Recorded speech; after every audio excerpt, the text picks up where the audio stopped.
Welcome back. It is inflicted intentionally with the intent of causing pain and suffering, both mental and physical. I'm talking about the act of torture, which is unfortunately prevalent not only in Sri Lanka, but in other South Asian countries as well. And it is often committed with the consent of state authorities. Overcoming the acts of torture is a huge challenge, especially for those who have had an experience. In our next report, we take a look at some of the issues involved and how they are being addressed. A conference at the Mount Lavinia Hotel provided the opportunity for 3 organizations from Sri Lanka, India and Bangladesh to share their experiences relating to torture and the rehabilitation of torture survivors. Having worked on these issues since 2007, medical and legal practitioners and social workers used this meeting to discuss the challenges they thought needed to be met. Number one, social stigma against mental health care, lack of awareness of trauma effects, reluctance to seek treatment due to fears of worsening symptoms or confidentiality issues. From social stigma to the effects of trauma, lack of access to services and cost of treatments, it's a long list of issues with no single solution. As the participants of this conference shared their experiences, they raised the need for multiple strategies and interventions to address the many aspects of the recovery process. Provide holistic care services, and that would include, in our book, psychological, medical, economic, and also in our context, some conflict resolution. And reintegration into society and normal life at the shortest time frame possible is also very needed. That means the rehabilitation in the family, financial rehabilitation, social rehabilitation is also very necessary. The conference also discussed the area of public awareness and perceptions of the concept of torture as a violation of human rights.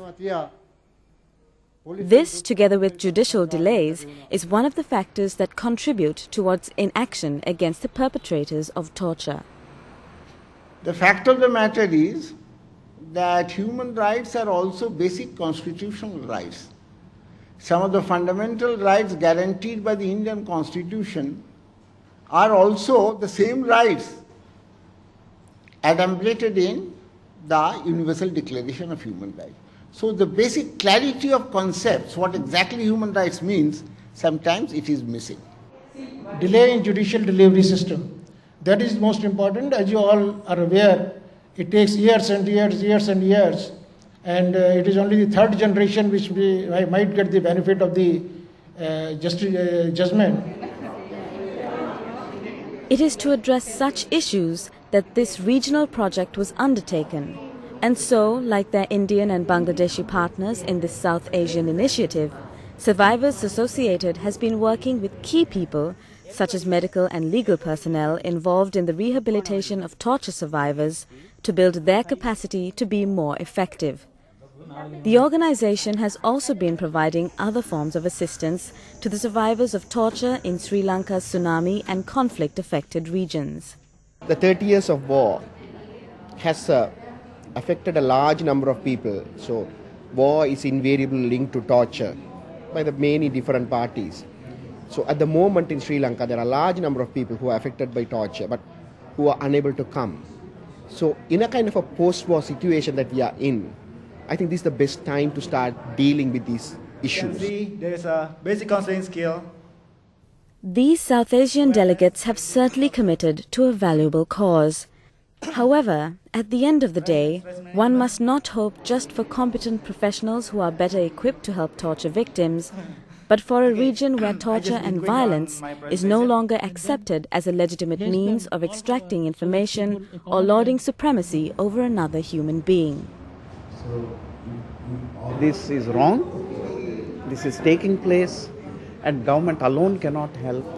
The NGO sector, the civil society must stand up and make zero tolerance in the attitudes of people, so that we don't even accept and claim our human rights, constitutional rights. and make it possible for people to live in peace and freedom and confidence.